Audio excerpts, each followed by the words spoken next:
নমস্কার বন্ধুরা, চলে এসেছি কুকিং টাইম চ্যানেলে। বন্ধুরা, আজকে আমি নিরামিষ পাঁচমিশালি তরকারি রান্না করব। এখানে দেখুন, আমি 5 রকম সবজি নিয়েছি। তো সবজিগুলো কেটে নেব।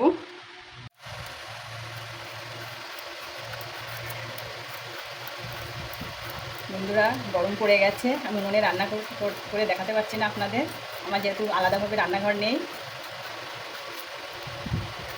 আমি ছাদে রান্না করি। আমি সব সবজিগুলো কেটে নিয়েছি। সর্ষের তেল দিয়ে দেবো।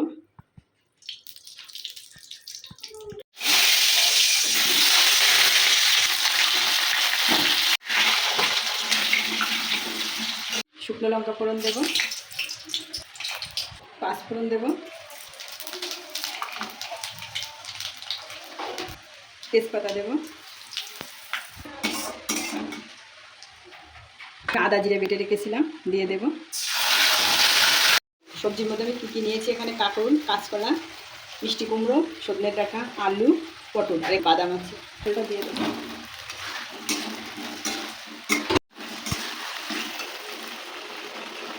সব সবজিগুলো দিয়ে দেবো।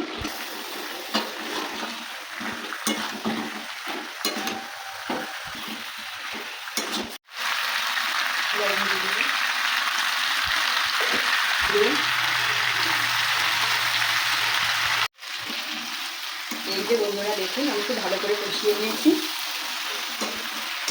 তেলটা কিন্তু বন্ধুরা দারুণ বেরোচ্ছে।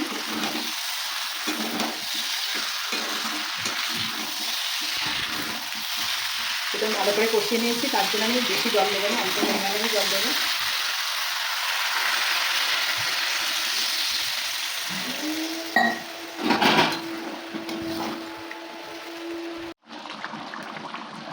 অল্প পরিমাণে একটু মিষ্টি দিয়ে দেবো, চিনি দিয়ে দেবো,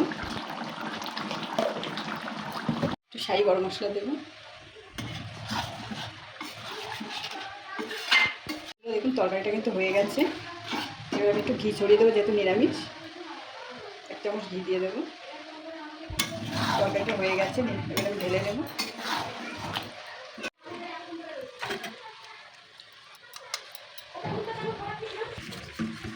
এদিকে ভাজা বাদাম দিয়ে দেবো।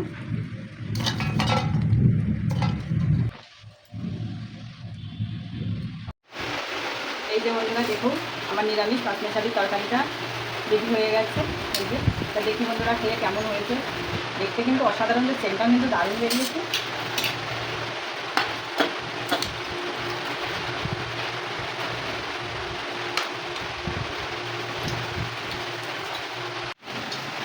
দেখুন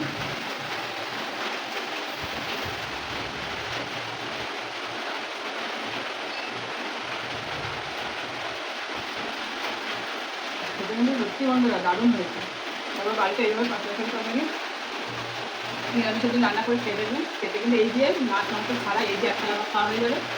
আমার নিরামিষ পাঁচমিশালি রেসিপিটা যদি ভালো লাগে অবশ্যই কমেন্টে জানাবে। আর নতুন বন্ধু হলে অবশ্যই পাশে থাকবে।